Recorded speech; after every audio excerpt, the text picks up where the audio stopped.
Hi Facebook family,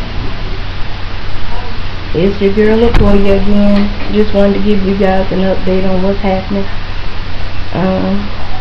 It's Mother's Day weekend, and this weekend is kind of bittersweet because I'm missing my mom and my grandmother. And I'm also in the hospital. Feeling kind of down today because I've been in here ever since Sunday, and today is Friday. I am still in a lot of pain. It's getting more manageable,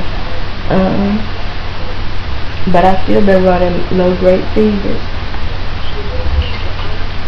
and I'm really concerned because I don't know where those particular fevers are coming from, and you know what's really causing my fevers and everything.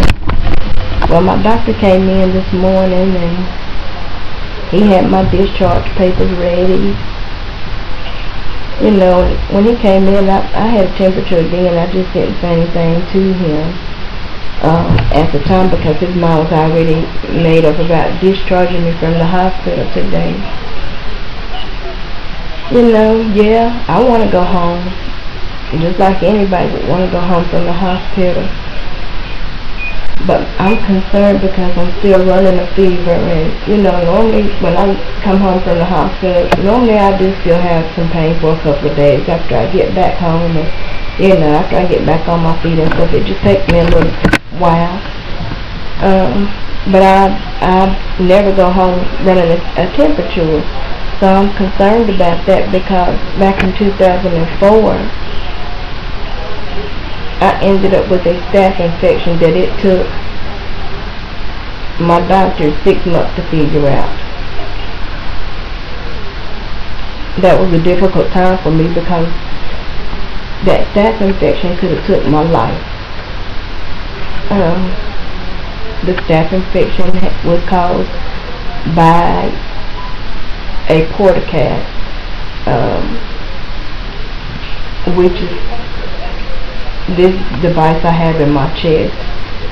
My portacat is used to deliver my medications and fluids and blood transfusions when I need them.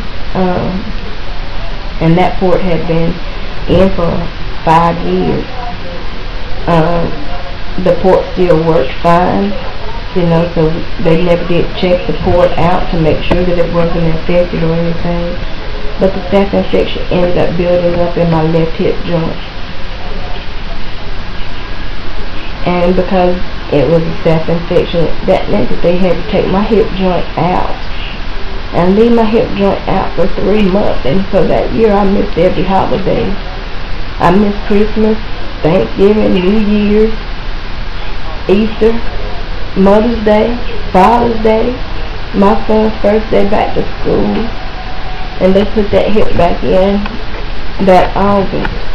But I did learn something, you know, while I wasn't able to walk or anything.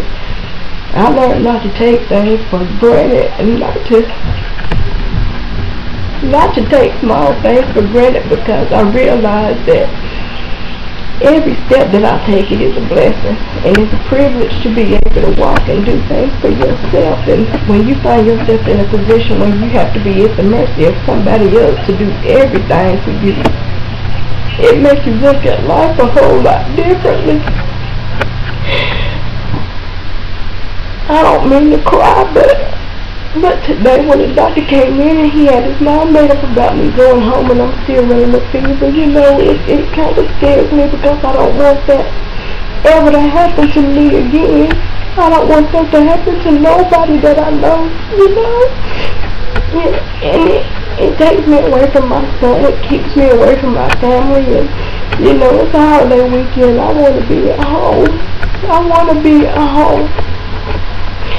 But why should I go home when I'm already still sick? And I'll eventually find myself back over here anyway. And it's sad that the nurses that over here, they know me and they take very good care of me. And it's sad to know that sometimes even the doctors don't even listen to them. And I think it's sad when a doctor doesn't listen to his patient. And if you are a doctor and you don't listen to your patients, you need to stop and start listening, because I'm a part of my healthcare team, and I'm only telling you what concerns me. I have lived with this disease ever since I was 9 months old. I didn't choose it. I didn't choose to have sickle cell. It chose me. You know, and sometimes I get tired. I'll admit I get tired sometimes of fighting the battle that I have to go through with having this disease. It's bad enough that you feel bad, but when you have a doctor that treats you like you don't know what you're talking about, that makes it that much worse. And not only does that just affect me, it affects my family too, because they love and they care about me.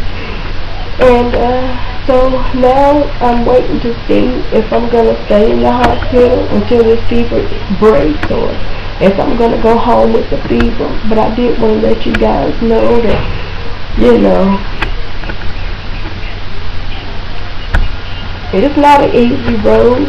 And I also want to thank you guys for keeping me in your prayers and keeping my family in your prayers, because when I suffer, they suffer as well. And I want to let y'all know that those prayers and your kind words and your thoughts are not overlooked or forgotten. And as I promised from time to time, I will keep you all posted on what is happening with me and my disease. And, you know, it's quicker for me to do it by video than to try to type out everything. And so hopefully somebody can learn something from what I go through, because I know this is not just for me, it's for somebody else. And you know, it might not even be about sickle cell, but it could be a blessing in it some other way for them. And that is my prayer through doing these videos, that I reach somebody, you know, and touch somebody's heart and their spirit.